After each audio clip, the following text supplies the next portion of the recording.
things start recording. Right, so we're going to try and work on the... should we say hi, everyone? Should we, introduce each other or ourselves? Of course. Mm-hmm. Yeah, we're not very good at doing TV shows. We've never done this before. Greetings, ladies and gentlemen. So my name is Vernon. I live in the UK. If you're not from the UK, I live in a place called Leicester, which you will not be able to spell. You can follow me on Twitter at Tester from LEIC, which is an abbreviation of Leicester. It makes no sense, trust me, but that's it. I'm here. I've met Matt, over a few years.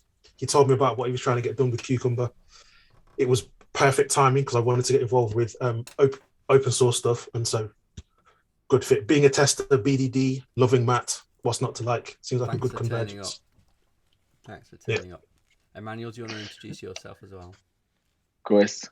It's funny you said you can't spell that, but I can't because the place where I'm from actually took its roots from England. And it's the same type of way you spell it, but you'll find out soon. So my name is Emmanuel. You can just call me Demi. I am from Worcester, Massachusetts. I get it. I totally get it. Yeah, from Worcester, Massachusetts, which a lot of people mispronounce, and for the same reason, a lot of people cannot spell it. But yeah, I am a rising junior and a computer science major at Worcester Polytechnic Institute in Massachusetts as well. So, Worcestershire. Yeah. Yeah, right, right.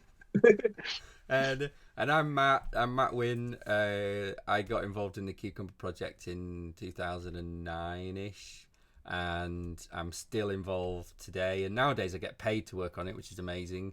And we've got a kind of a campaign at the moment to get more new contributors and try and get more new contributors who are not the typical pale males that we see everywhere in open source.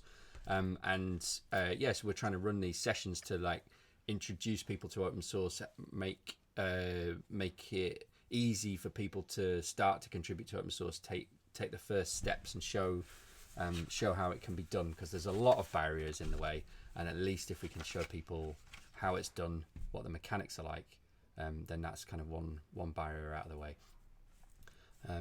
So what we're hoping to do today, Emmanuel, is make it even work on your machine, right? We've literally got a works on my machine problem. Can you show us? Can you for the viewers, a couple of these sessions ago, the first one that we did, which we didn't record, sorry, Emmanuel tried to clone the code for Cucumber.js and run the tests on his machine, and it didn't work. And we were under a bit of time pressure, so we couldn't really figure it out. But we had a look. He and I had a sort of one-to-one session a bit later on, and it turns out that there was a unique issue with his development environment. We're actually streaming live right now, Rufus. My 11-year-old's just walked into the room. Do you want to go on telly? Hi. Greetings. No. Okay.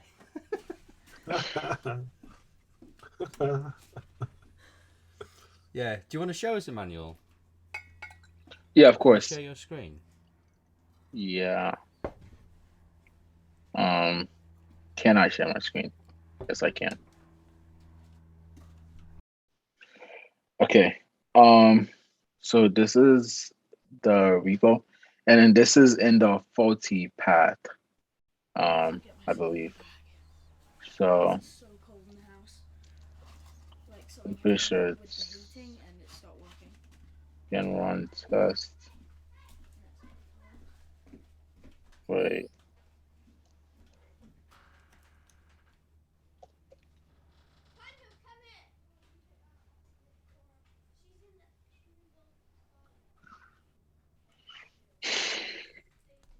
Now I'm gonna have to remember what on earth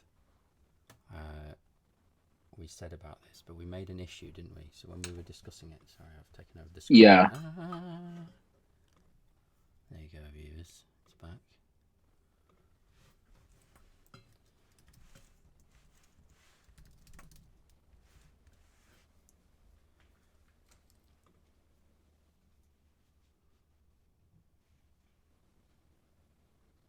Cucumber zone features fail when parent directory contains parentheses. Number 1735.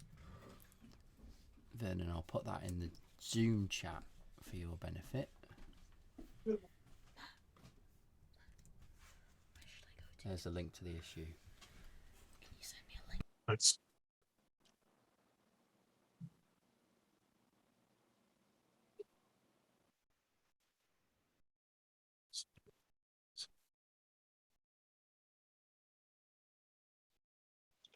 There we go.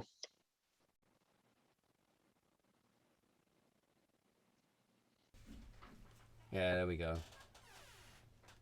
So there's a lot of tests within, a lot of Cucumber's tests are doing things with paths because, when it's testing itself, it's like writing files here and then running them and stuff, and and checking that, like, say if you get an error in a step, it should show the path, like it shows a stack trace with a path reference to where that step's defined, and it doesn't seem to work when we've got parentheses in the path. I think what we saw it do is it just strips them out. Is that right?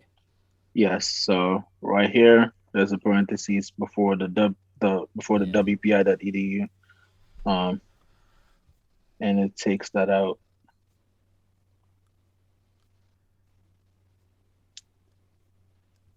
Right. Now, so we could prove this to ourselves, I guess, by just like changing the directory to not have parentheses in it, and then running the tests again and seeing the problem go away. Yes, and I did that already. Oh, he's got one he prepared earlier. That's probably not a cultural reference that works outside of the UK, is it? I guess. Probably not. There used to be a children's TV show that we watched when we were kids. I don't think they've even got it on at the moment. Have they, Blue Peter? I think it's finished. They used to say, "Here's one I prepared earlier," all the time, isn't it? Mm-hmm. That's all. It's not that funny when I explain it, is it? Had to be there, right? Yeah, I remember seeing a thing about Blue Peter on TV, that like with digital channels and stuff, and I think they had put it on at a weird time of day as well. They literally had 0 viewers. Oh, recently. okay. It's a bit sad, isn't it? Yeah, that was a staple growing up. Not what the kids want these days. No, they don't want to be making stuff with old washing up liquid bottles. Rolls.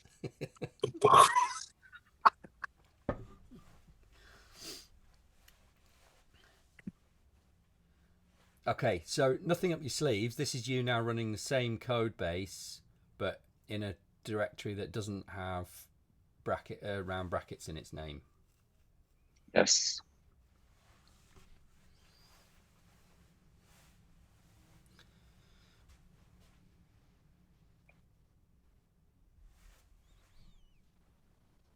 So I'm just reading my notes that I left on this because it was a little while ago. It was about 3 or 4 weeks ago now. Right.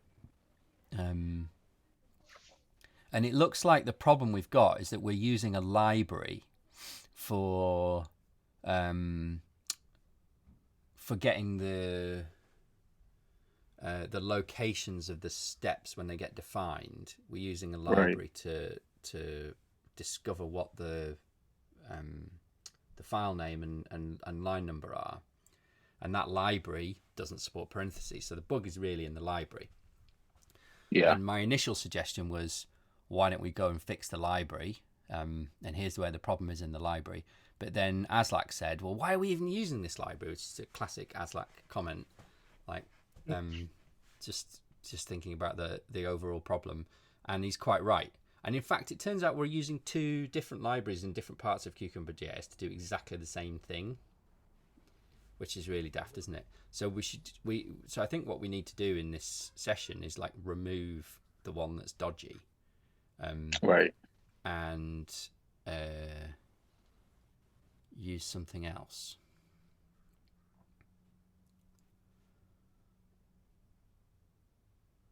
So yeah, can you see, Vernon? Can you see the stuff in the issue? It's probably a lot to read while. No, I've been reading it. I quickly blasted through it. So yeah, on the different path, it Oh, passed. Yeah, there we go. Okay, so we can see we've got the problem.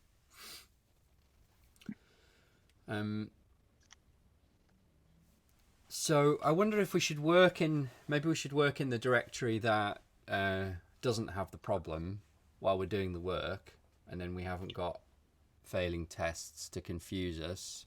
And then when All we right. finish doing the work, we can move it back. What do you think? Sounds good. Yeah. And what are we set up with at the moment in terms of like a clone of Cucumber.js? Is it on a fork, or is it pulling from? It's pulling from the actual repo. Is it right? So if you type git remote, I think that maybe you have to type -L or something. Just run that. What does that do? Okay, so you've got one remote called origin. So you could add another remote for your fork if you wanted. I don't think I've forked Cucumber Okay. just yet. Well, if we're going to make a contribution, we'll need to do that. So let's make Yeah. that the first step. Sounds good. So do you know how to do that? Yeah. Let me just make sure I don't have.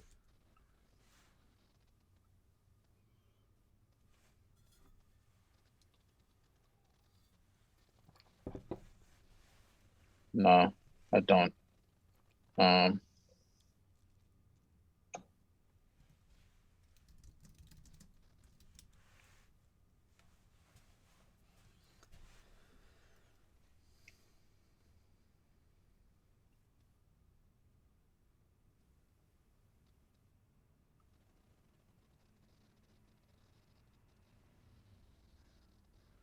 That's the one.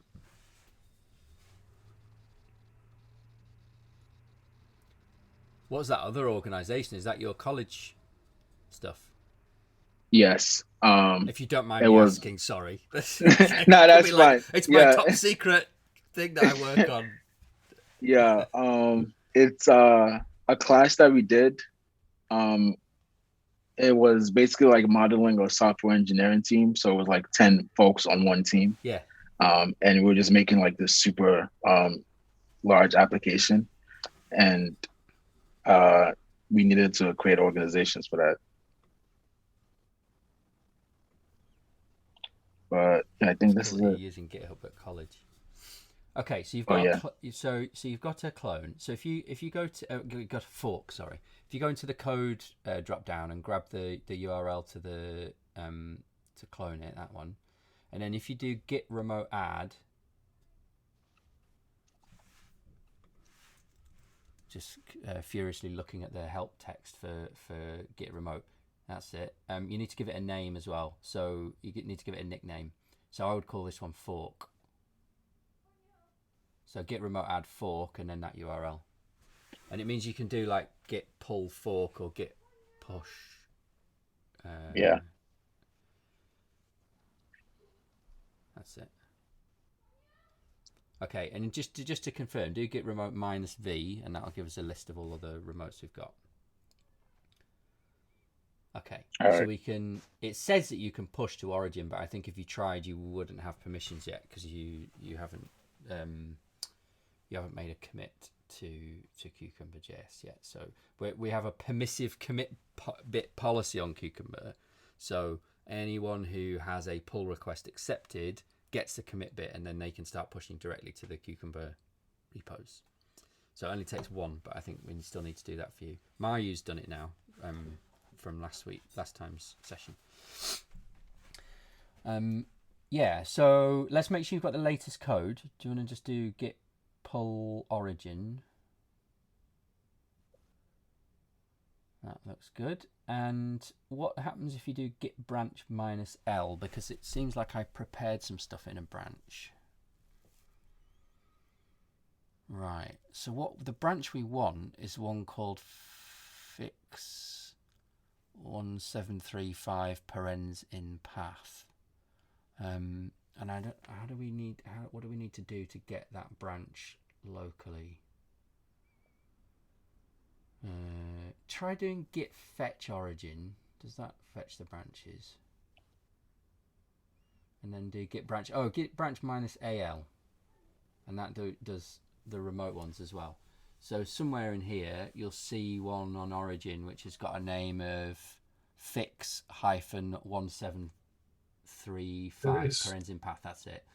So if you just grab the right-hand side bit of it, after the last slash, and try doing git checkout and then that branch name.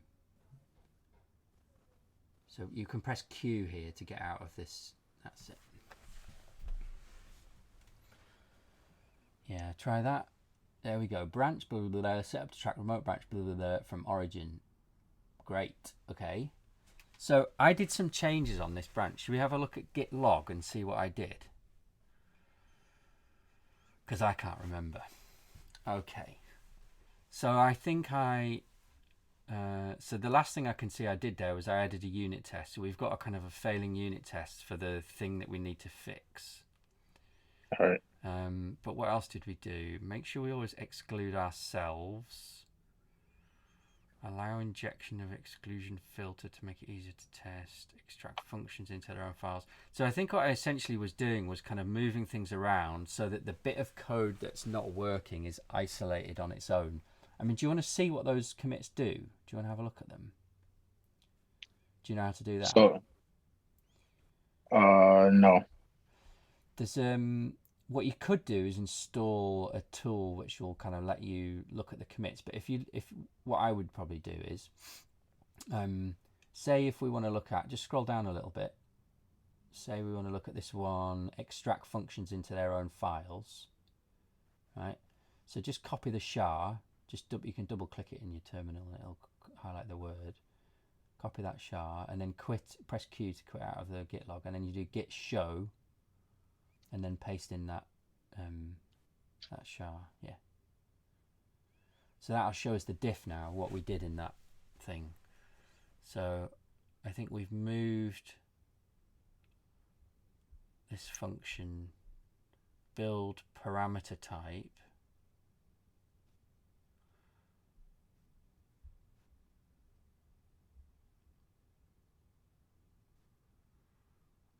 we've moved it out into its own file.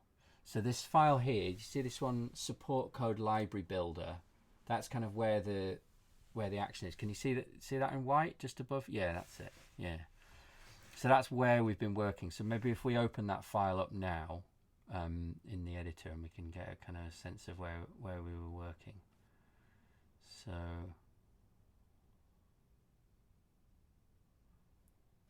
and this is using these functions, build parameter type and get definition line and URI. And it's get definition line and URI that's like where the problem is. Because what's happening is, right, in a Cucumber test suite, you define a function that's going to be the step. And when you call the function within Cucumber's framework to define the step, what we have to do is look at the stack trace to work out where that step was in your source code, so that we can then store the line number and file name with the step, so that if it fails, we can report it in a stack trace, because it's not it's not just that's not going to happen, or it's not necessarily something we can report in a stack trace, also so we can report it in the formatters. So when we print out the test run, we say where the automation code behind each of the steps is. I realise this is probably quite hazy for you, Demi, because you don't use Cucumber that much day to day. Is it what I say making any sense to either of you? Yeah. Is it? What was that? It makes sense to me, at least on a high level. I know what I'm tracking. Yeah.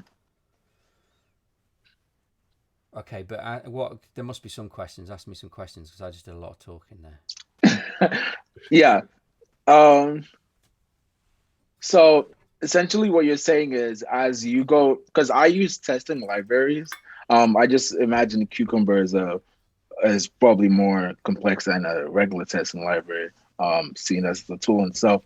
But what I sense that you're saying is that at each step, if it's checking something, it has to, I guess, get the name of the file that it's checking for each step, and like I guess as part of the stack trace or whatnot. And that's probably where the error is, if I'm Yeah, tracking this that's correctly. oh, you're pretty much there. It might be helpful to just show you an example. If you Right. scroll in the file listing, right, like where there's a source directory in the tree of files on the left. See where the source directory is. At the same level as source, there'll be a directory called features, which is, so probably scroll up because it's F for features. There's something's open here that's got a lot of noise in it. Is that the node modules directory? Probably close that node modules directory. Yeah, features are just a couple above. So this is Cucumber's own test for itself. And if you look in the step definitions, so in fact, actually, have a look at what just have a look at one of these. Open up any one of these, right? Like, yeah. So this has a step like line 7 that says given a file name blah blah blah blah blah, right? And somewhere underneath, or on line 18 it says when I run Cucumber.js, and somewhere underneath there's going to be a step definition for this. So when Cucumber has to automate when I run Cucumber.js, there'll be a JavaScript function that does that. If you scroll up the tree and in the file tree, there's a folder next to these or within these called step definitions. If you look in there, so like say let's look at CLI steps, and here there you go. When I run Cucumber.js on line 19, so this is now the automation code that sits behind that, right? And so when any user runs that when function on line 19 to register a mapping between this regular expression that's like the text that gets used in the test and this function that they want to actually execute, whenever they run that when function that's on line 19, which is imported, if you scroll up, where are we importing when? There, okay, yeah, on line 1 we're importing when from from our own source code, right? Right. When that when function gets executed, we need to remember that this is on line 19 of CLI steps.ts so that we can report it. And so there's a thing that has to happen when we call the when function. When a user calls the when function, is we have to just stop the execution for a minute and get JavaScript to tell us what the stack trace is, and then climb up the stack trace a couple of lines to go, oh right, okay, so the person that called the when function was here in this file, and that's what we're trying to do in that get definition line and URI function. Right. So yeah, if you go back to that, so what this is doing is it's going, you see it calls stack trace to get the stack frames, and then it tries to find the first stack frame where the file name is not equal to this file right here, because the very first thing in the stack frame will be this file itself, right? Because we are the top of the stack trace or the bottom, whichever way around you think about it. Yes. And then also it's got an is excluded function for all of the other things that we don't want to show, because we don't want to clutter up the stack trace if we're actually displaying we don't want to accidentally find a file within Cucumber.js itself, so that is excluded function will strip out stuff like that.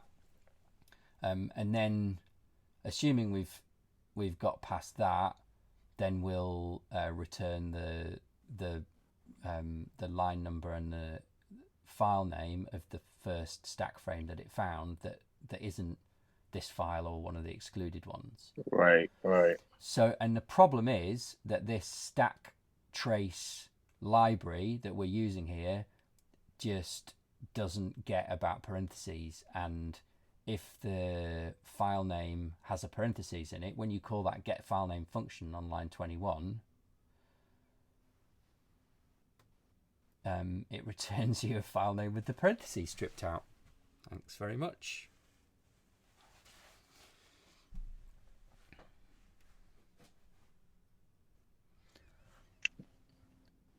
So I think what I did was I wrote as a test for this function. So this function was kind of like littered around in another place, and I pulled it out in this branch. But there's a test, I think. If you look next door in the right next to it, it's got the same name, but it's just got spec on the end of its name. So no, up there we go. It correctly gets the file name of the caller. So, and it says you've read the instructions, Vernon. Do you want to see if you can help Emmanuel to run the tests? If we're doing a bit of mobbing, maybe we should try and like swap navigators. Oh, I don't know about that. Are you up for No, that? no. Oh, the terror is real. I literally don't know what I'm doing right now. Do you not? Okay. Are you sure? Is that are you just being what's the word? Modest. Modest, exactly. So- That's the word I was looking for. No, I wish I was being modest. Are I you being modest or have just some plain vulnerable? vulnerable and honest feel is what I'm doing right now. Yeah, I don't know how you run those tests, to be honest. So you can run this test by using Mocha directly. So like is there a way of running just one unit test in Cucumber.js? I'm not sure, but you can always get to a binary command for a thing by going into node modules. So yeah, in your terminal, that's it. In your terminal, type node modules. Yeah, and then /bin. And I'll be back in like 10 seconds. I'm still here, but I'll away from the keyboard for a second. Mocha. It's spelled like the coffee, like MOCHA. Yeah. Now that's going to run all the tests, so I'd Command C that. But if you you can give this a reference to the file that we want to run. So if you do that again, but with source, and then you can right click the file and get copy relative path or whatever it is. Yeah, that's it, and then just paste that in. Perfect. Huh, okay, not perfect. Oh, because we've got Cucumber.js on the front, which we don't need, because we're already in the Cucumber.js folder.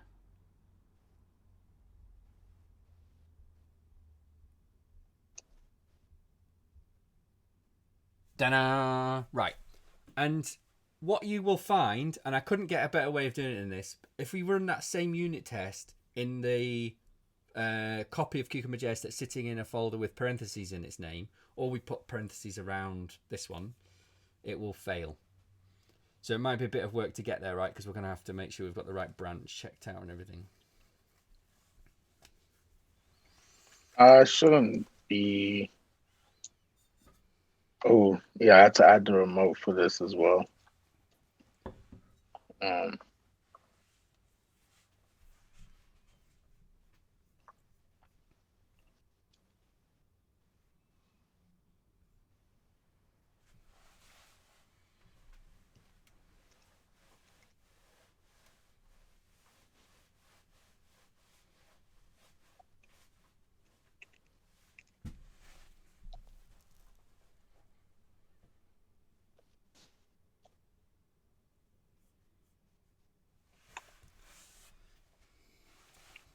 Wait, isn't that the?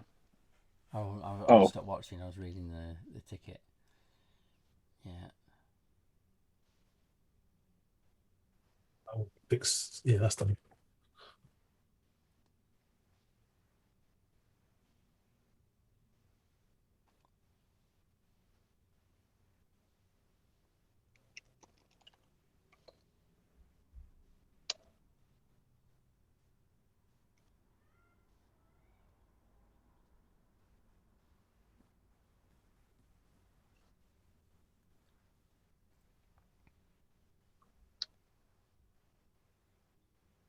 Yeah. So the same unit test doesn't work in the one with the parentheses in it. So should we read that test so we like feel comfortable that we understand what's it doing, and like why would it be? How is it isolated this bug?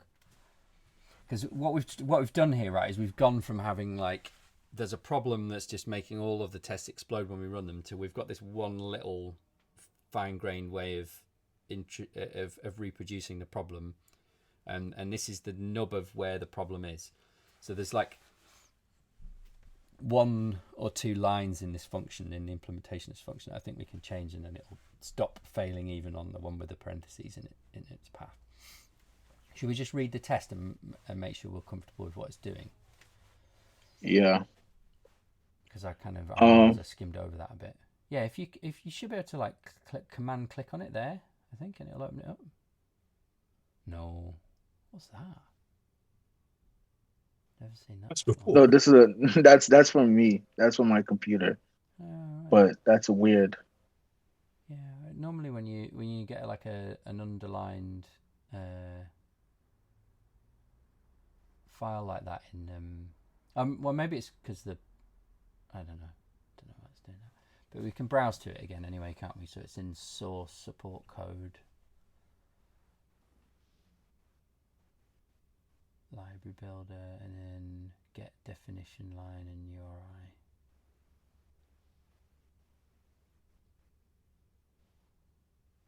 Right, I'll shut up and you two read this function and see if it makes sense what it's doing. So it's saying if strict equal the URI and this.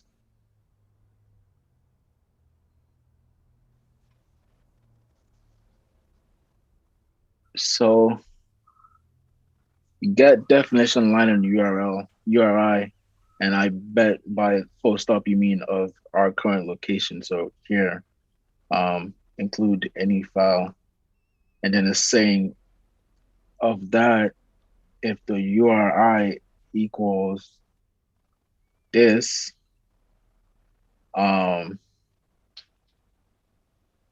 it's true. Assert strict equal, yeah, like if it's line 7. So I imagine it's just saying get exactly this path. If everything is working correctly, the URI should equal this path. Yeah. But and that path is this file, because because on line 7 we call the function whose job is to tell you where it was just called from. That's like what it does, and so it's telling you that it was in this file and on line 7, which is where we call the function. So why does it blow up on this one with the parentheses in it? What does it get wrong? So instead of getting source support code library builder definition, what do we get instead? You get all of it, and I'm guessing it's probably a problem with parsing somewhere. We get all of it, but it's got the parentheses stripped out, hasn't it? Yes, yeah. Because it should have the brackets around WPI or whatever it is. Yeah, it's wpi.edu. Yeah. So I don't know if Vernon, are you able to read the comment where I kind of say how we should fix it? Did you get to that bit? Did. Yeah, that's a good idea to do this on screen, Emmanuel. If you go to issues, it's like 6 or so down. It's the one with the green tick says accepted, that one. So scroll right to the last comment. Yeah, it's right at the bottom. So we've kind of got to the point now where there's that big stack trace where we've got a failing test. Mm-hmm. And then it says now for the fix. So replace the call to the stack to stack trace.getSync function on line 14 with a call to chain the call site from the stack chain library, which we're already using elsewhere. So there's another library that we're already using, and you want to use it here. We've got instead. 2 different stack trace libraries in Cucumber.js. This is what happens in open source because like it's been built by lots of different people, and and one of them seems to work and the other one doesn't.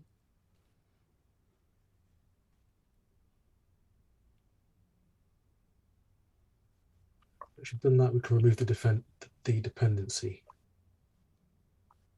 Sorry, say that again, man. I was kind of muttering to myself. Just once we've removed the dependency altogether, we can commit the change. Yeah, it only comes up once. Yeah.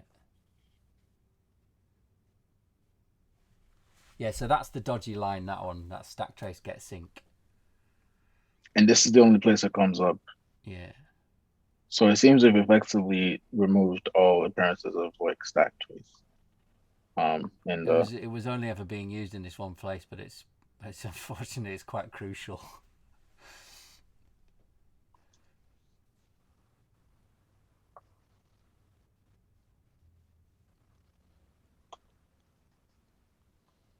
Have a look in that stack trace filter class and see how it gets used in there, maybe.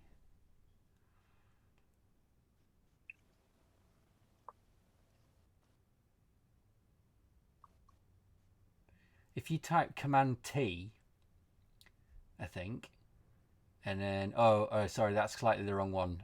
I can never remember what it is, but do Command T, and then when the hash comes up, just delete the hash. Just delete there, and then type the name of the class in stack trace filter, and you can even type like STF, and it'll find it. Try it. It's really neat. It's super fast for navigating around. Yes. So where does this use chain.call site? It's using the stack chain, they call it on line 1. Look, stack chain. So this call site? Yeah, it's that like on line 1. We've got import stack chain from stack chain. Yeah, That's the thing you need. Yeah. And where do they use that? In here. Is there a place where I think it's a different method on this same library, so we're never actually using that method. I looked it up in their docs. Ooh. But if you go back to the issue, you can see it. Like if you click on the so that's the thing we need to import. But if you come back to the issue, there's another link where it says chain.call site. You can link through, and I think that's taking you to their docs. Yeah.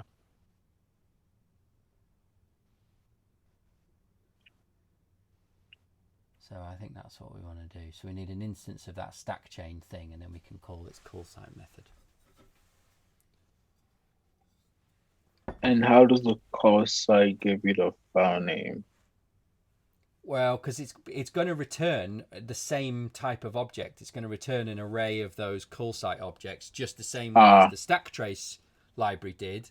Just they won't be rubbish when the files have got parentheses in their names.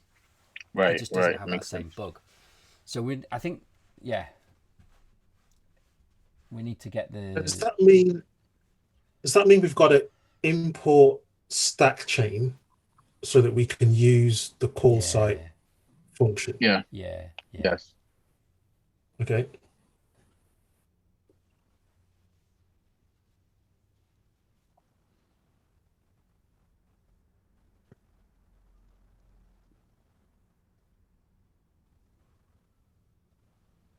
Is it stack-chain? Yeah.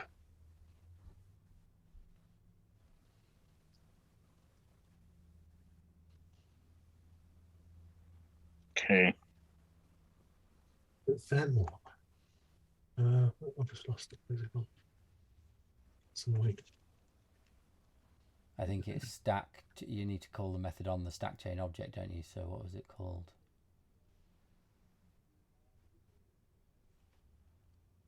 Call site is called the method Also, yeah. with a lowercase c. Is it? Do you use uppercase characters in Swift? No, it's lowercase, but Is it? oh, Whoa, what's that all about? Maybe do we need an instance of it? Just reading the docs. Chain equals require stack chain. No, that should be fine. That should work. So I don't know why it's correcting it. Can you sort of make the editor not correct it like that and use a lowercase c? We have to call it as a method. And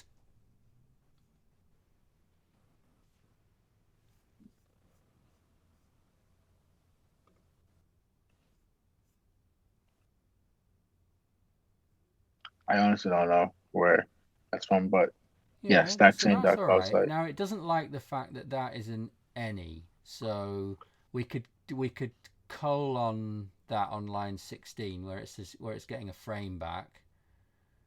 We could colon that and say that is a it's a stack frame, I think, isn't it? I don't know how. Just say colon. So frame colon stack frame is the way in TypeScript. No, like the two dots above each. That's it. Yeah, stack frame. There we are. So it was getting a bit freaked out because I guess call site returns doesn't say their typing's not very strong in the stack chain library. But right. Whew. You're going to run the test then, see if it made a difference. Is this in a broken library? Yeah. There's a lot of broken looking stuff in your console just up above, so probably you can just press up, can you? Yeah. That one test. Oh. Okay, what happened? I wonder if we need to compile Oh, so it's now on line 11. That's yes. And that's interesting. Oh, yeah, why? No. Huh. So did it so it passed the file name bit? Is that right? Did it? Because it's what line is this assertion failing on? Line 11 does of the not spec. equal 7. Yeah, so it thinks that the caller was on line 11. Weird, because it's not. It's on line 7. Something to do with TypeScript and JavaScript compilation. I don't know. This kind of thing starts to get a bit freaky. Maybe we could print the array of stack frames. Maybe we could just console log them in the other thingy. So, yeah, just like on line 15 and a half.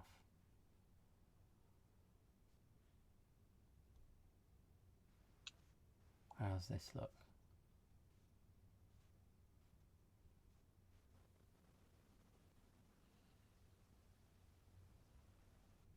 Oh, that's not much use, is it? Oh. So what you could do is map them all. Do you know how to do that? So inside the console log, I wouldn't do it out here because we want to leave them alone. We just want to do it for debugging, yeah. So map and then pass. So map is a function. So you pass that. No, just round brackets. Yeah, I don't know. It's a different process in Swiss than it is. Yeah. See, the find function's kind of doing the same thing. So you're going to take so map is going to take a function, so that's going to be a frame, and then you're going to do an arrow, and then you probably want a string that is, so you could use backticks. Or you know what would work actually is an array would work. So you could just use you could use square brackets that yeah, and do frame dot get line number and frame dot get file name.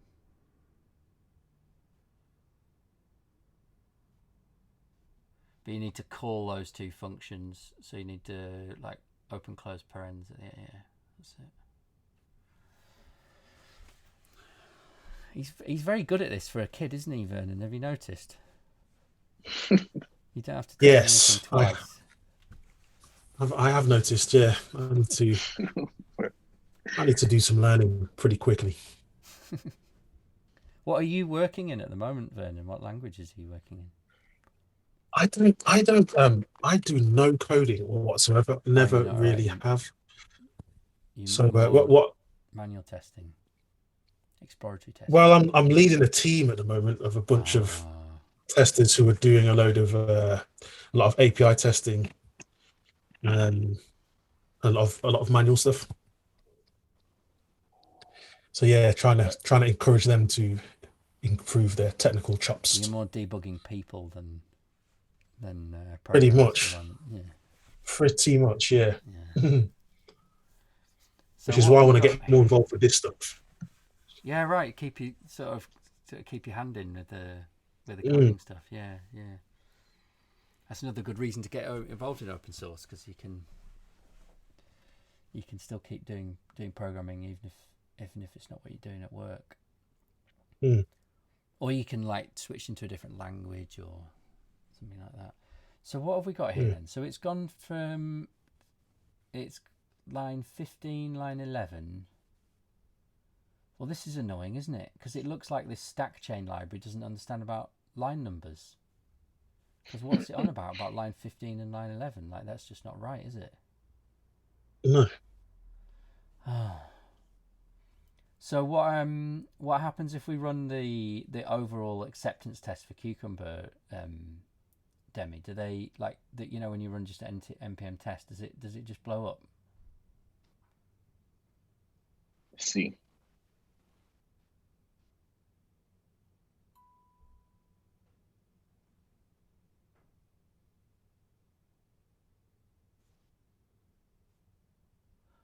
Oh, hold on a minute though. Line 15 is where we...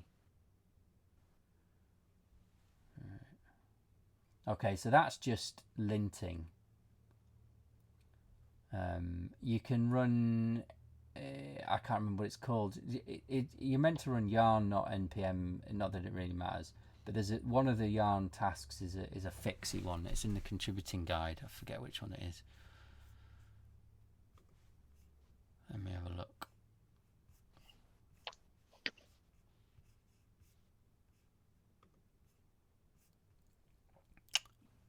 Yarn...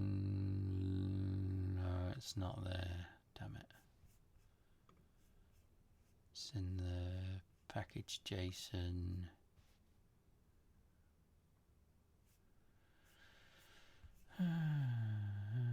Lint auto hyphen fix. Yeah, it is, but there's a sort of like a wrapped script for it in, so you can run npm run lint hyphen auto fix.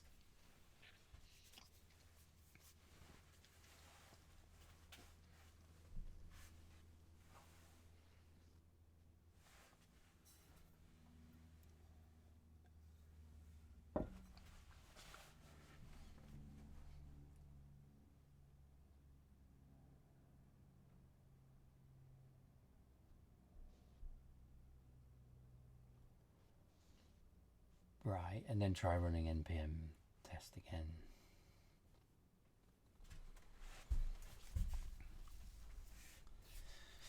Demi, when did you start programming then? Did you do it like when you were a kid, or did you just get into it as an adult? No, I started about like 3 years ago. Yeah. Nah, right before college, so maybe 4 years ago. But it was my junior year of high school that I started. Whoa. Okay, it looks like you maybe need to do a yarn install. Let's do that. I wouldn't run npm install because it'll get confused about the log files. So npm, yeah, or yarn test. Yeah. So you didn't start programming until you went to college? I did like the summer before I got into college, I self-learned Python just to like spark my interest in it, and I love that. So I decided to take that as a major. So um, college is when I started like heavy programming, but I was doing stuff like the summer before I came to college and Python. What? It wants you to remove the dependency It's for stack linting the trace. depend. Right. Okay. Should we do that then? Yeah. What was it? Yeah, that's it. It was called. Well, it says it there, doesn't it, in the console? It's stack trace -js, I think. Yeah, It's yeah. the Yeah. red one. So you could probably just use that. But the like how to remove the dependency. Oh no, I think you do I it. know Oh it yeah, wasn't yarn there. remove. I think that's right. Oh, If it's and not that's it. remove, it'll be yeah. Try it. Yeah. Oh.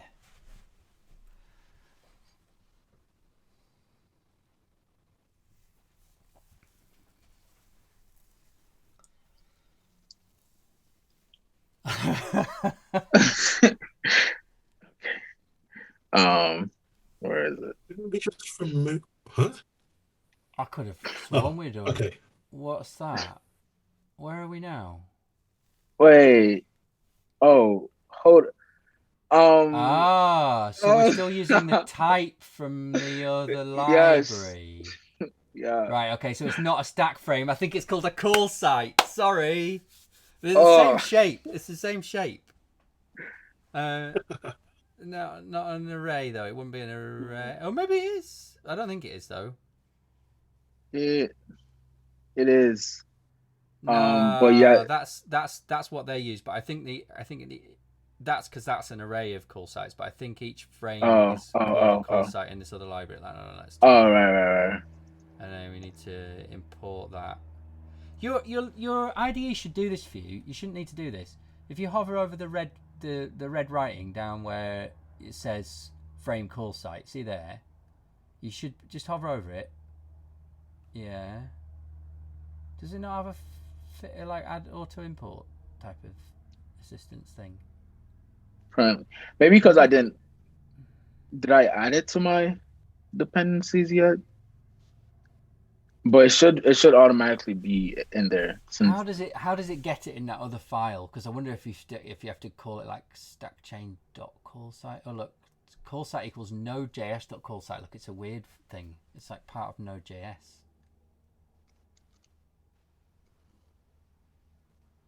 Yeah, and then All I right. think does it have import on the front? I wasn't paying attention. Yeah, it does have import. I've never seen anything like that. Right? Okay. Yeah.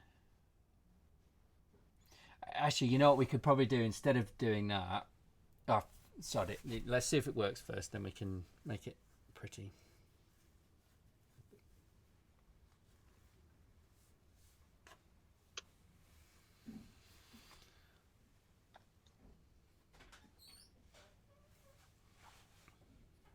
How are we doing for time? Like We're 20, a few minutes past the hour. If you want to have a retro, we've got about 15 minutes left. Right.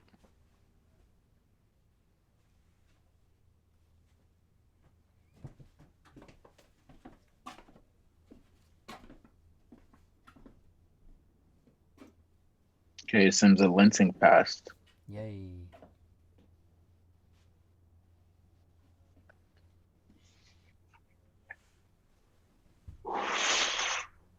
Here comes the test. Oh no, it's going to loads of that stuff. Oh. So it's failing on the unit test still, isn't it? In fact, loads of them are failing on the line number. Ooh. It's like a couple of lines out.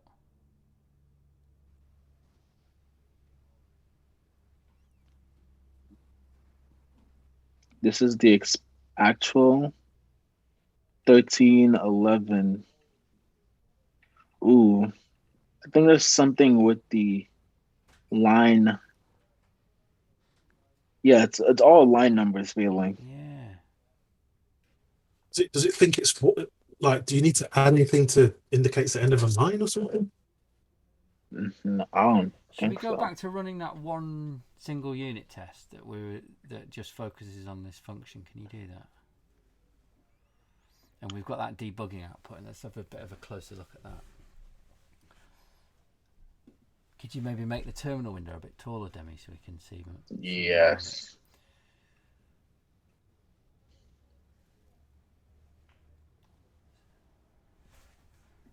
So all this stuff, runnable and stuff, is just noise. If you scroll right to the top of the thing, so we've got the That's what we're interested in. get definition line and URI, and then get definition line and URI spec. And actually, it's about to filter out the top one, isn't it? Because the top one is the file itself, so Yes. it excludes itself. So then it's going to give us back. So what is line 15 within that file, though? It's yeah, it's just stack frames equals it calling the call site. Line 15. So line 15 is accurate. But line 11 in the other one is just not accurate, is it? It's off.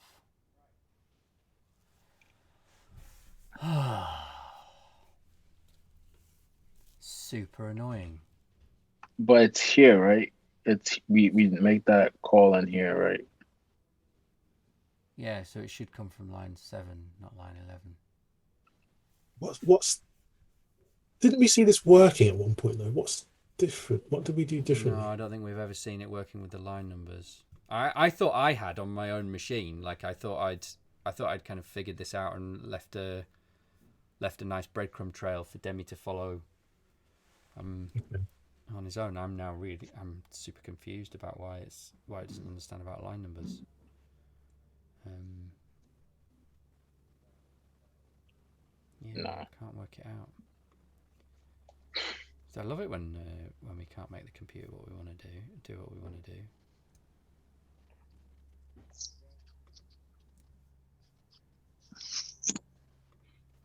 Well, just looking in their docs to see if there's anything weird.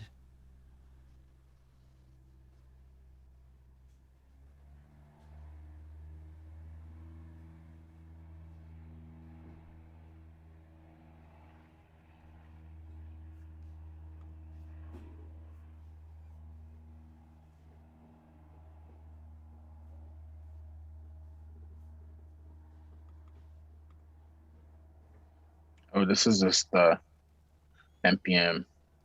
Yeah, that's the stack chain library. Do they have like a website? Sometimes, yeah. So if you look on the right hand side, you see it's got a repository, GitHub homepage, blah blah blah. So the thing I like, my next instinct now would be to look at it and see if there's anything about line numbers see if there's any bugs that anybody's raised about line numbers being wrong.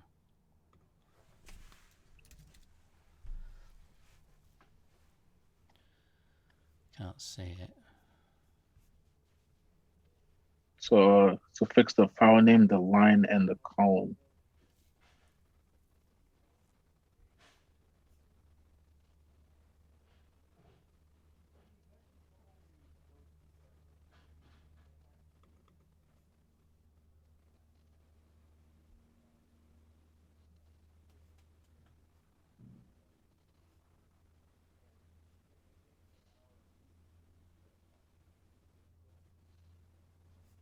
Nah.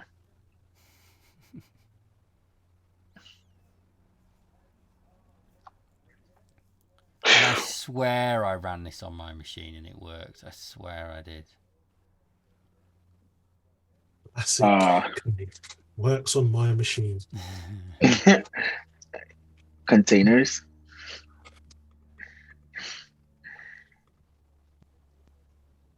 If we had some. I want to sort of like, I mean, can we explore it a bit and just try and understand why is it using line 11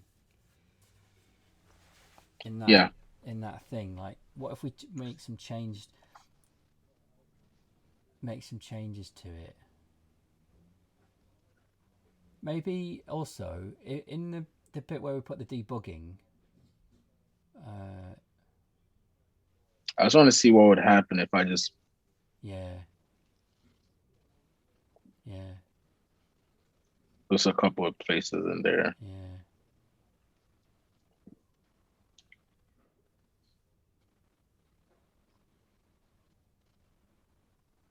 Okay, now it's line 8. It moved up. So it's actually correct now because it is on line Oh. 8 now. Okay, let me remove console.logs one at a time to see which one fixed. Still line 8. Huh? Okay. And what if you remove Take out line 7 as well? Yeah. Yeah. I'm wondering if something didn't get saved or. Probably that. Woohoo! It's fixed itself. What the hell? No. What the hell? I think we just didn't save this file or something. Probably. I have autosave. Oh, maybe because even with auto, huh? I don't know. I don't know. Because it should be the same. Does no, I'm trying to make sense of it. But me trying to make sense of it, I'm answering my own questions in my head and it doesn't make sense. The What's linting. going on here? Are we back in the? We're not back in the one. In the other It's the fork, lint. are we? With the what does PWD say? Oh, We are. oh. Yeah, we are. Right. Okay. So we got a bit overexcited Okay. there. But that is interesting. Okay. Yeah. So maybe it's. Okay. Yeah.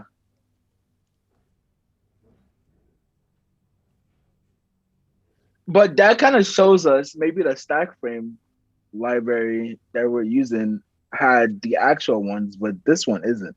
Maybe the problem isn't in the code, but in the life. Let's just see what happens if I put in random. So that's still. Wait, it's still doing line You want to 11, put the one even above it though, yeah. right. It's Yeah. doing line 11, even if I So that's now doing line line 12 12. now. So it pushed it down when I added one above it. It's yeah. I can't believe it would be as simple as that. You could just minus 5 5. off the value that it gives you, and that would always be correct. Like it's shifted it by 5. There must be something else. There must be 5. It's my guess right now is it's from the library, and the way it reads the files or something. Yeah. That's my guess. Yeah. It might be that. My other guess is that it's to do with the fact that this is TypeScript and it gets compiled into JavaScript, and Right. when it's been compiled into JavaScript, it's on line 11 of the JavaScript. Yeah. It's off by something error. Yeah, but it could be. The thing is, it could be off by different amounts if it is that. If you go into the Yes. lib directory, Demi, can you see the grey lib directory on the left? And then support code library builder. Nah, the folder, yeah, that one. And then what was it called? Get definition line URI, yeah, in there. See, so it is on. No, Line actually, 11. it's the spec, isn't it, that we're expecting it to be looking in, right? So which isn't in there. The spec isn't getting compiled into there. I don't know. Oh.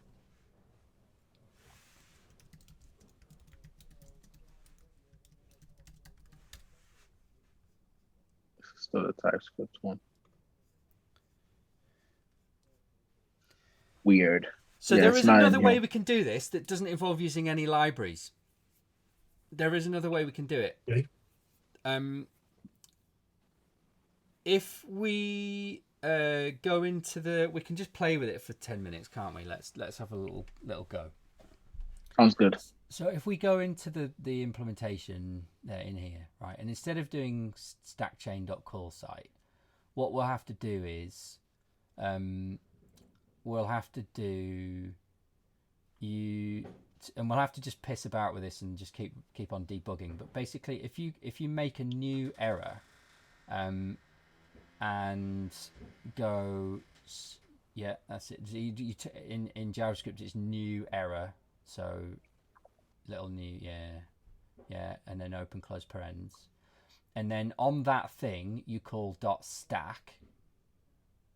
No, on the error, on the result of newing the error, yeah, that gives you a string that is the stack trace, and all these other things do, as far as I'm aware, is they just parse that string into something meaningful. So if we console log that, this isn't going to compile, so we'll probably have to leave that on do this on a different line of code. Leave the other code as it was, so it'll compile, so we can run it. But maybe on the line above, do new error dot stack and console log it.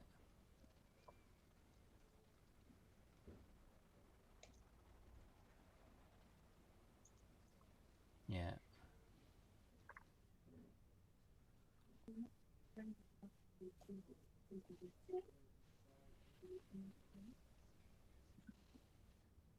Okay.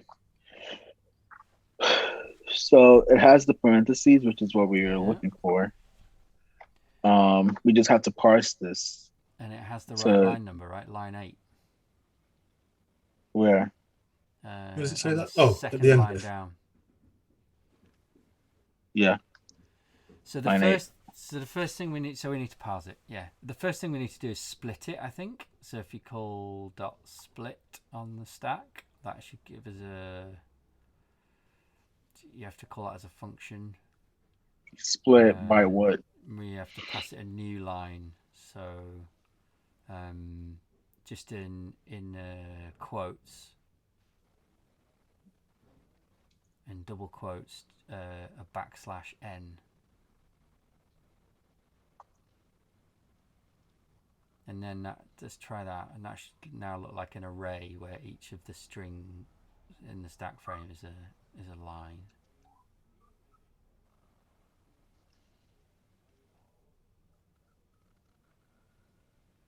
Okay, error. At okay, call. Yeah, we're getting, but we want to remove the first one. Yeah. The first of this array will always be the error. Yeah. How do you do that in JavaScript? Slice.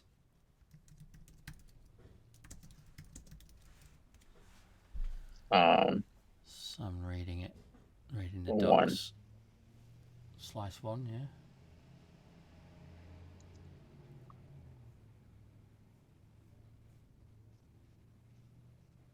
Okay, there we go. Sweet. And then you want to get everything from the first forward slash. Is it always going to be a forward slash? I don't know. You can see why they got confused in the other library, right? Because they probably went from the first parenthesis. Yes. But it would be like a dot map since we have an array now. Yeah, and so we've got a line, and we need to turn these into something that looks like a call site object. Yes. Why is dot map giving me an error? Because you haven't passed it anything yet. You need to give it a. Oh. So it's going to be like a function that takes a raw line, and then which is just a string. It should have figured that out though. I don't think you need to say that. And then that's going to return an object. And the object we wanted to be a call site. Yeah, I don't know if we can construct a call site. I'm trying to read the docs. Do we use call sites everywhere for frames now? Is that what Well, Cucumber uses?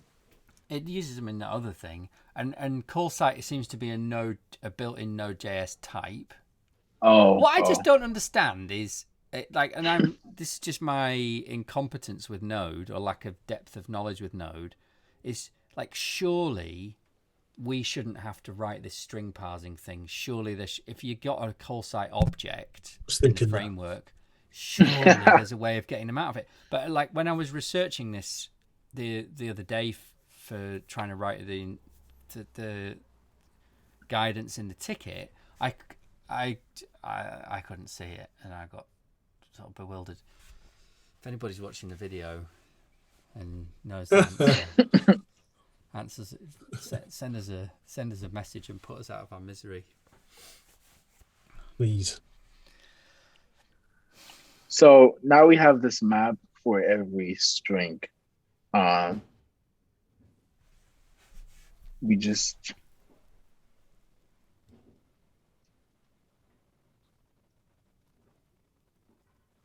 yeah. I mean, as you said, everything from the first slash up to the first colon should be about. In this case, it looks like it works for us, doesn't it? Right. So split, is it a split? Because we don't want an array back. I think if it was me, I'd probably do a regular expression. Substring. Or what do you mean? So I'd do line.match. And then a regex. Yeah, I would use a regex. Is that like always going to be using black magic here? Oh, yeah, I don't know how to write regex. Well, tell me what you want to say in regex, and I'll try and translate it into regex.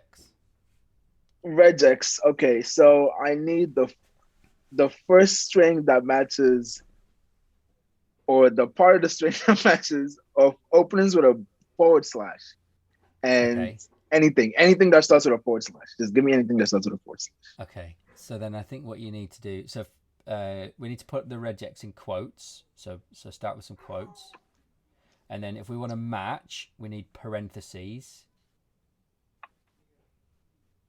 So open, close parentheses. Oh. And what's any? Well, you can do dot star would match any character. And then what we want is inside that match, we want to start with a forward slash, don't we? So before the dot star, we can use a forward slash, but we have to escape the forward slash. So you have to put a backslash in front of the forward slash. Yeah. Yeah. So that's now saying capture me everything from the first forward slash onwards. But we want it to stop at the colon, right? Or well, let's try that. Let's just try that. And then so match is going to return, I think, an object. I think if we just slice this 0 to line dot length -1. Let's see that. Okay. So slice is an array function. Does match return as an array then? Oh, it's because I think the array that you get from match is it's a line. It's a string. What's the thing for string? Substring. But if we've called match, it's going to give us back an object that's got the things it's captured out of the string in it. So we could probably just do like I think you might even let's look at what that gives us. Let's just run it. Yeah. Let's see what we get. Yeah. Well, how do you close this? Did I close this already? I think you've got one too many parents there. Yeah. Oh, match doesn't return to your string. I thought it returns to your string.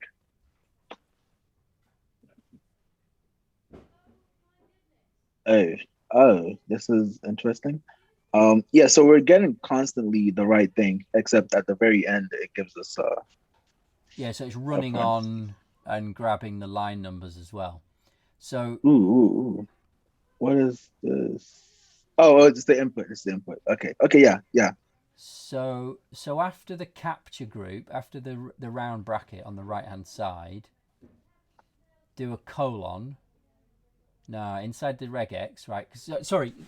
You tell me what you want to say in regex, and I'll tell you how you do it. What do you want to do next? Oh wait. Oh, so what I Then, want now is this just the string. Just give me the string. so Which that means you'll string? need to know where it stops, right? Oh, where it stops. Now the problem is we don't want to do that because my intuition is that it should stop um at the parentheses or the value before the parentheses, but that was a problem before was that we were stopping at the Well, parentheses, so we but we didn't. can capture the file as one capture in the regex, and then we can capture the line number which comes after the colon as a separate capture in the regex. We can Ooh, tell it get me this bit that's interesting, and get me this other bit that's also interesting, and get it to lift them both out. all right, yeah. So uh I would say everything after the last parentheses.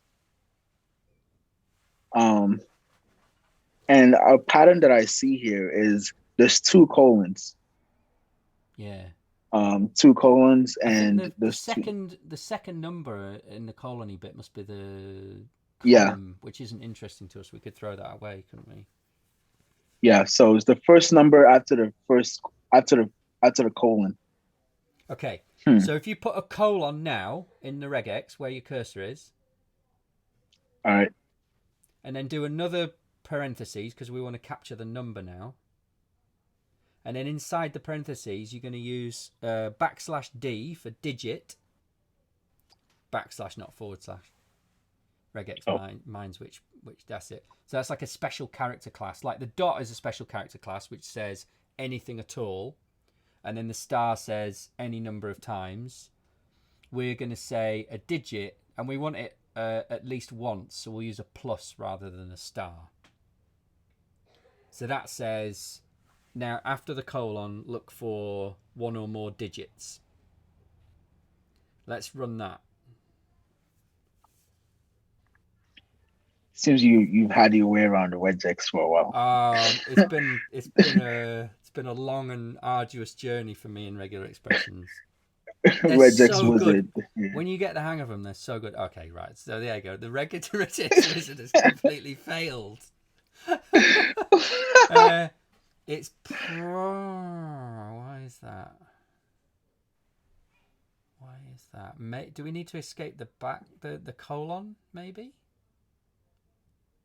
uh, or is let's it see. being greedy? Could be that as well.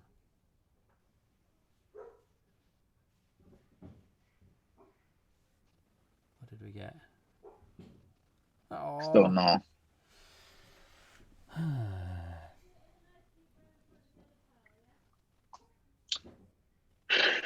There's we could use like the regex playground thing. Yeah, we could. Do you want to take it to that? I think it might be.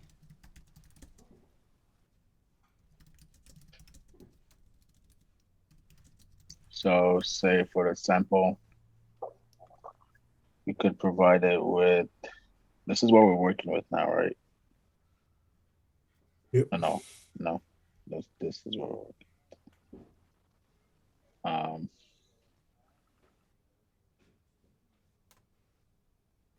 Okay.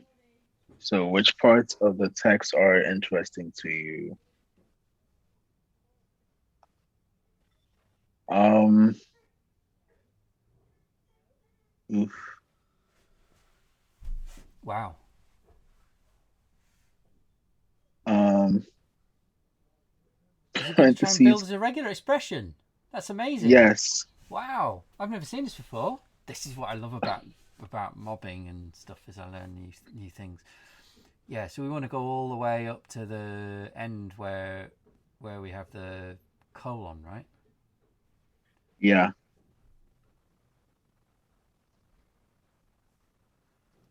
Okay. Can you highlight it or?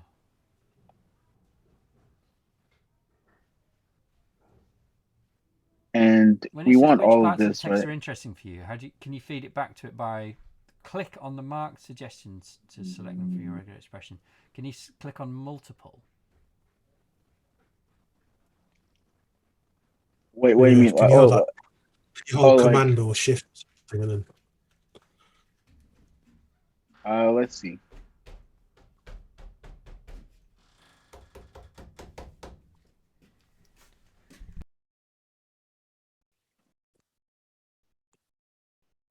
Doesn't seem like I can.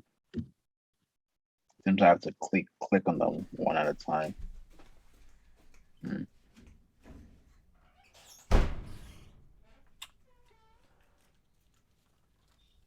Okay.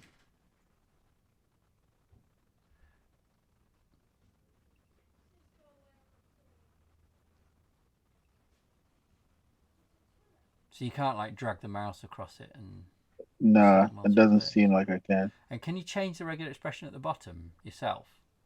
Yes. Does it allow you to So change it and try different ones out? so we could use the one that you have here and modify it. Oh yeah, okay.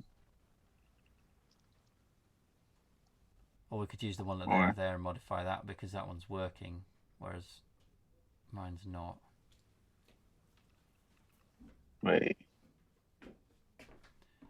Nah, this is not doing what I expect it to do.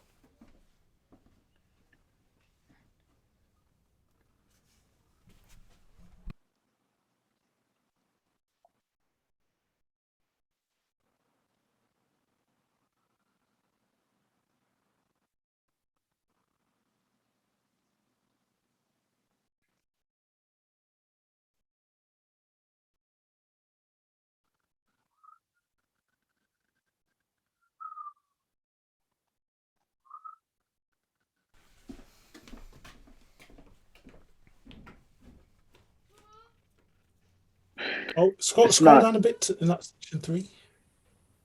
Yeah, it's just for how you would Yeah. copy and. We need to get the regular expression right first, though. Yeah. So, can we change this one on line in step 3? Are we allowed to tweak it? I was gonna say, yeah. the options in section 3. Do we need to generate only patterns or match the whole line? Oh. Because we don't want the whole line, do we? Yeah. No. That's we're, good. Yeah. we're just trying to get the patterns.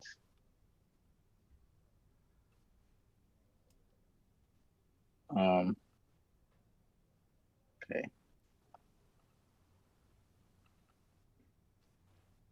Huh. But it's making a lot of gobbledygook because it's machine generated. Right.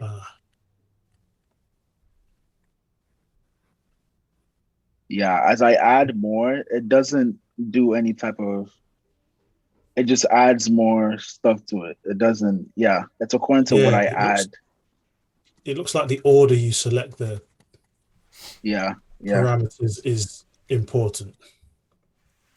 Yes. So I had to like pick the patterns as one, and I think picking the parentheses is not the proper way of doing it because it stops. That parentheses is breaking a lot of things basically. This is generating a regular expression for us if we don't know how to write regular expressions.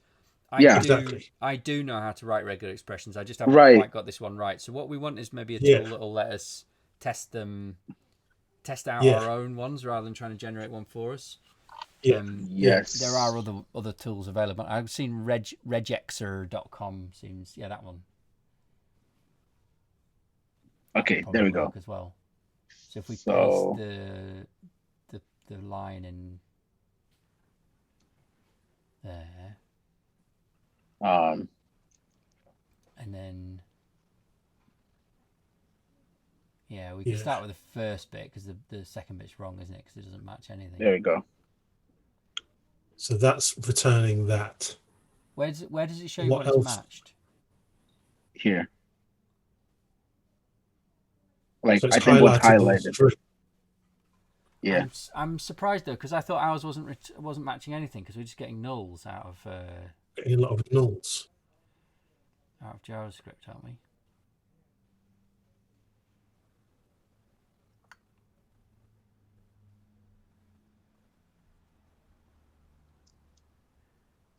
Well, so it's interesting because they've got a /g, and I'm wondering if that. I did wonder if it was something to do with it with greediness that was the problem. Can we just try it? But it's capturing the last digit, which we don't want. So can you put a colon after the parens there? Yeah, where your cursor is. And then another /d /d though, and and then I guess there's one more closing parentheses as well, which you need to escape. So / in front of the closing parenthesis. It's not giving I'm any confused matches. why that didn't work. Yeah. Can you go back to the one That second D also needs to be in a parenthesis as well, or say what, Vernon? I missed the beginning of what you said. does that second /d need to be in a parenthesis as well? Well, only if we wanted to capture it theoretically, but you could try it, yeah. Oh.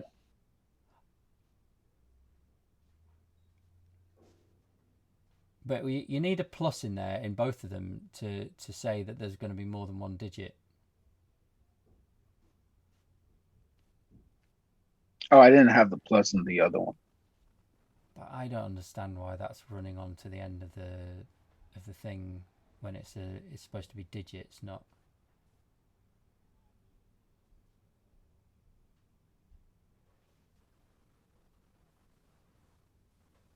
I also don't understand why this is working in here and not in JavaScript.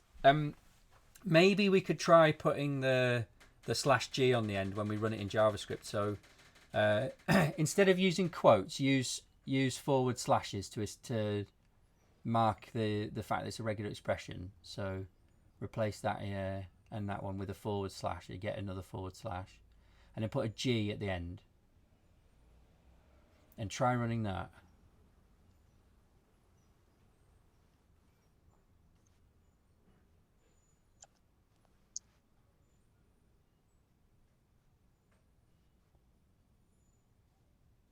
Okay, there we go. Yeah, right, okay. So the G stands for greedy, I think. And it affects how when we do that .* whether that just runs on right to the end of the string or not. And just tries to grab everything, and then it can't find any digits and stuff at the end because it's already grabbed it all. Does that make any sense? Yeah. Yeah. Like this. Say that again. This bit here says match any character any number of times, and if it's running in greedy mode, then as soon as it does that, it just goes and just grabs the whole of the rest of the string, and then it goes, oh, and now I've got to look for a colon and a digit, and it's like, well, no, I've got no characters left. Because it's already because this bit here is already like grabbed the whole of the string, so then it doesn't match it. I think that's what's going on. So that's helped it, yeah, because that's what they're doing here. But we need to still see if we can capture the other number separately.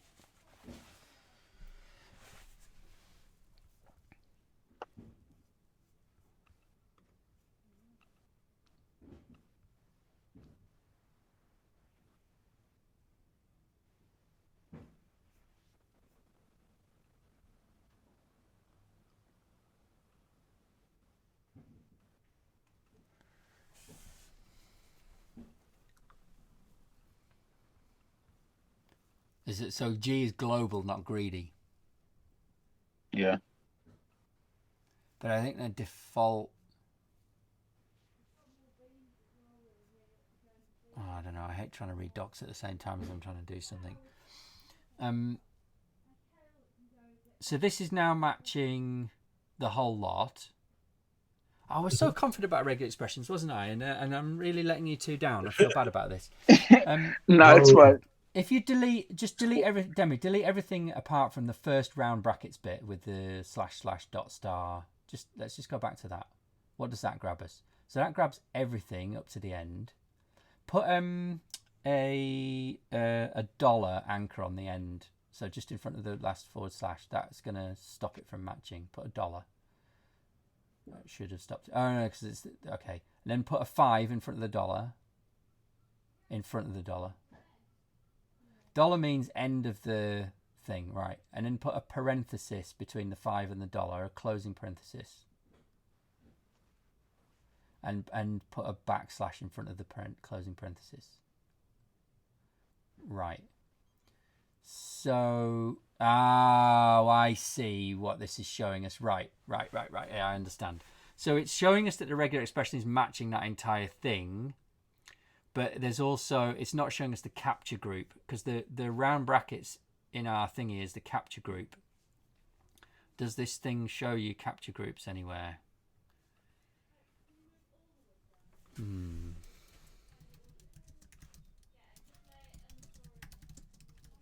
Because that's like a match within a match. Yeah, there you go. Group 1. Yeah. That's it. Group 1. That's what we're looking for. So, instead of that hard-coded number 5, yeah, let's replace the hard-coded number 5 with a /D, because that'll then match any digit. And then let's make it a plus, because there might be more than one digit, right? It's not necessarily just a single digit number. And then let's put a colon in front of it.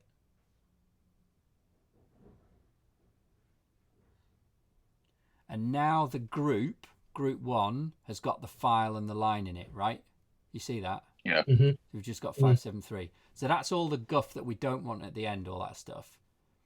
But yeah, exactly. So, but we need to add so that's got us the line, the number 5, which is not the number we want. But if you copy that and do another version of that again, because there's 2 of them, aren't there? There's two colon numbers.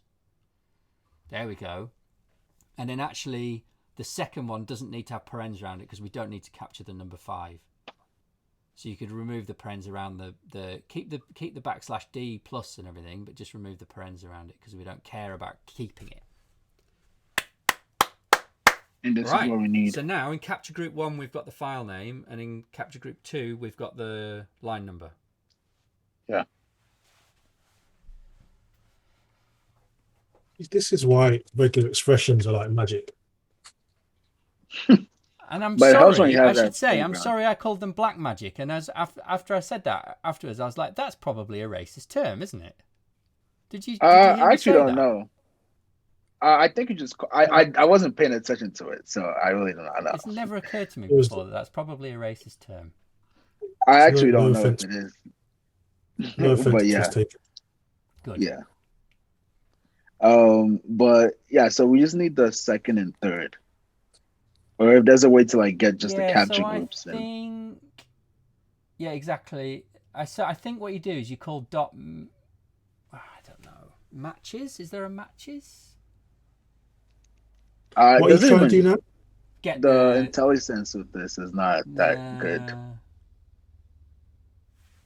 What are we trying to do now? Get the actual results, the capture group results. So, but you've got an array of your Demi, so you just want 1, 1, and 2. Yeah. So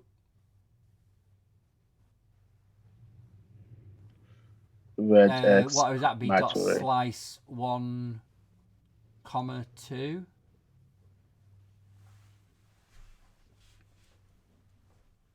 We're over time, by the way. I'm noticing. Yeah. Oh, yeah. Uh, When you pay attention. Does that give you back now the? let's see. Oh, you also might want to take the I'm circle sorry, off the yeah. screen. That's why. Some of these tools, when you use them, they disappear after a few seconds, Fades away. don't they? But not this Yeah. one. What did you get there? Oh. we got the we got one, but it also gave us everything else. Oh.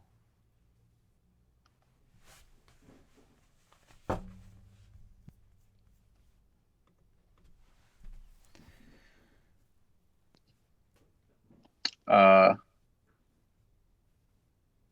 Oh, you can call well, groups on it. You can call groups, and then where does it that'll say be that? just the things that we want.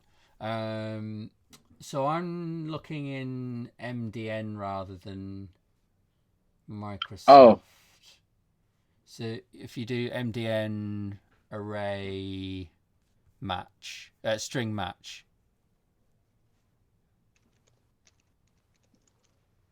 There you go. The top one. which? And then scroll down. It says here somewhere Yeah. there are additional properties. It has groups. So we can. Oh, right here. Yeah, we should be able to call groups on it, and that'll give us the captured. Oh, and it came up when I typed it, but it didn't come up in the It suggestions. was hidden in a million other things. Uh, VS Code. So helpful. But it still didn't. It's so weird. Yeah. So, Do you need to Gus, tell it try what groups you want? Try doing groups 0. And does that get us the file name?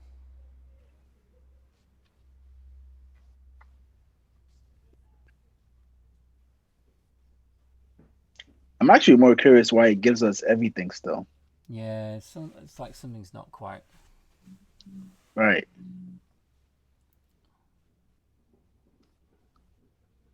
Oh, yeah.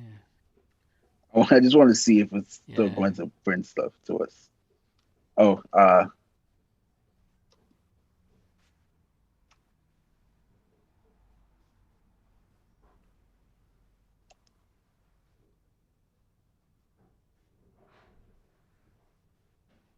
okay, there we go. All right, cannot read property groups of null, so one of them didn't match. So it just. So what did it do then? Why was it just giving us stuff then? I don't know. That's so weird. I wonder if we just scrolled up too high in the terminal, and you ended up going back to one that you'd had before. Yes. Okay. I did. So Let's get all that other crap out of the way. Let's go on line 19 and delete that other logging that we were doing, or maybe comment it out for now. This one. Yeah.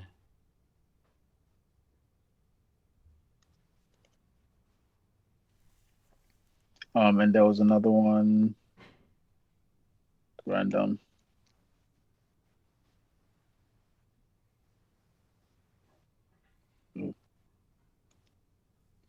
Okay, there we go.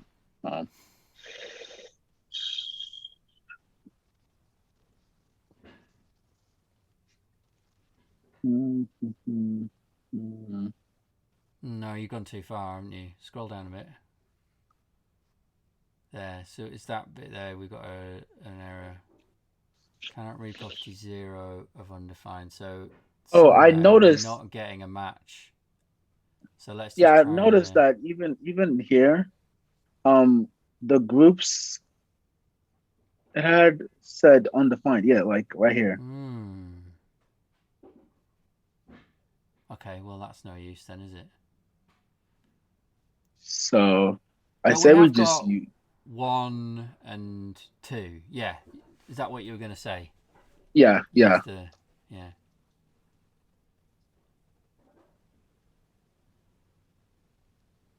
1, 2. Yeah. I thought we tried this before, but maybe that was the scrolling up thing that went wrong. Probably that's what I was thinking too. Like Pretty sure we tried doing this. Okay, so sometimes it's null. Yes.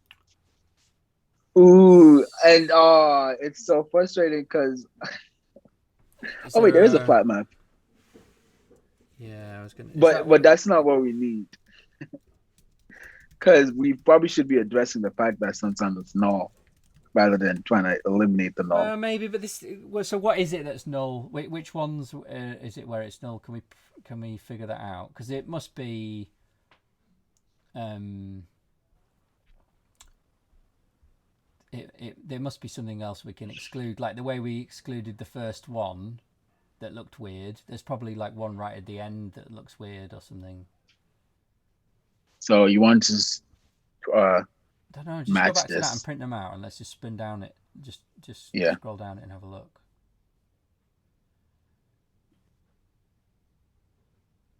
Oh, right here. Well, that's got. Or it's not. Yeah. No, this is it. Is It there matched. one? Is there one element in this array that is null? Like overall, there. See, there's a couple of Oh, lines there that are weird looking. all right. Let's see what line that is, and probably try Yeah. to. You could probably print in the result on line 16. You could probably return the line and then the line dot match in an array, and then you could see. Here's the line, and then here's what it turns it into.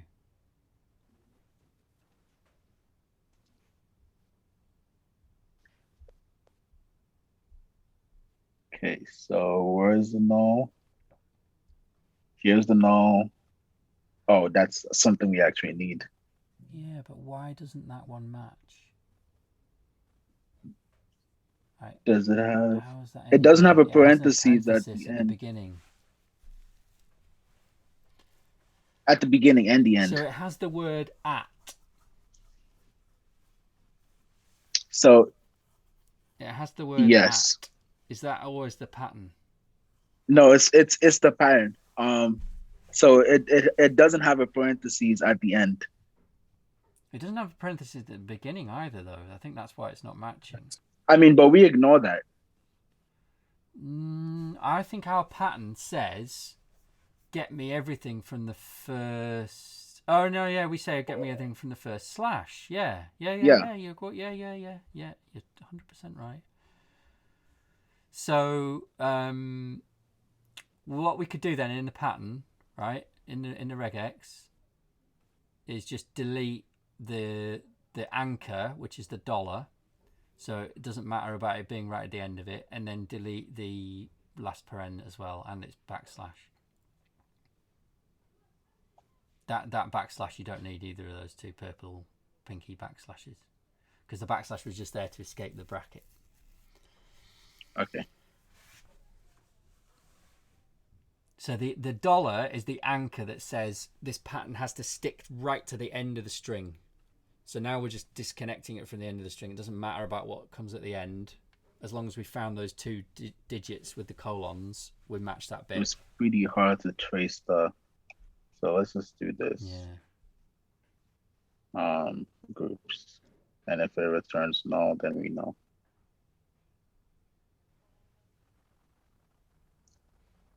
Okay, but groups that's was always undefined, though, wasn't it? I think. Yeah. Yeah. Um, It was slice 1, 2 that we were doing that was failing sometimes. Round brackets to slice, I think. yeah, it is. We need a break, team. Yeah. I've got another call in 3 minutes, so I need to go and have a pee. Oh, yeah. We did it though. Oh, but we need to slice 1, 3. Yeah. Array methods in JavaScript, amazing. Yes. Woo! We just need to make this a call site, and Yeah, I mean, we don't even really need it to be a call site because. Oh no, we do, because that is excluded function. No, look, is excluded just needs it to have a file name. We just need the file name and the line. So We don't even need to make it quack, that like have the shape of a call site. It could have any shape. Right. Which would be make things a bit simpler, really, because we just happen to use get file name or get line number on it. So we could probably just map it into an object that had a file and a line property, or even just keep it in an array. We've got an array right now, haven't we? Yes. An array, a nested array. Yeah. Well, I've got to stop now. Sorry. All right. That's fine. And we didn't even get time to do a retro. Ah. Like 60-second retro from each of you. Just tell me your thoughts. How's it been? This was really good. I felt like I was able to provide at least some technical help here, as opposed to like just like walking through things. So like that back and forth and providing input is like what I desire, and like actually learning something new. Like I learned how to create regex patterns and debug things. Yeah. So yeah, we were all me, stuck, weren't we? We were all stuck. Sorry, Vernon. Carry on. I was just going to say, I felt like I couldn't help because I don't know anything about TypeScript at all. So I was like, I felt like I couldn't contribute. So I need to go learn some TypeScript. But you helped us solve the problem because you were helping us think about what to try next and what to like. right. Yeah. Attention to detail, Yeah. I think, was a big part of how you helped there as well. Cool. I can see though there was a lot of fuzz in the way of like being able to get a grip on what we were doing because there was just so much stuff that was new, right? Yeah, there was a lot of new stuff. Yeah. But yeah, I felt your presence when we were trying to like figure out what was wrong with the regular expression, or trying to, you were definitely helping like guide the problem solving, which didn't necessarily need to know any TypeScript. That was nice. It's super frustrating not to get to the actual working thing, isn't it? Really right, is. right. But yeah, I have another call right now. In fact, he might jump onto this Zoom. I think I'm not sure if it's on another Zoom. But yeah, I'm gonna have to go. I'm really sorry. Okay. Demi, just let's talk in Slack about what you want to do about finishing this off. Maybe you can finish it off by yourself now. Yeah, I would imagine. I just don't want to break anything. So we could talk in Slack about that. You can't break anything. Okay. You can just push commits to your fork, and you can make a pull request if you knew how to do that and you wanted to do that, and we could have a look at it. But you can't break anything. Yeah. And anyway, making mistakes is what learning's all about, so that's fine. Right. Right. Thanks a lot, you two. Yeah, Vernon, it was lovely to see you. I hope we can do this again soon. Thanks for dropping by. Oh, no sweat. Thanks for the invite. I'll try and join Slack as well. Yeah. All right. Take care, both of you. See you soon. See you, folks. Bye. Bye.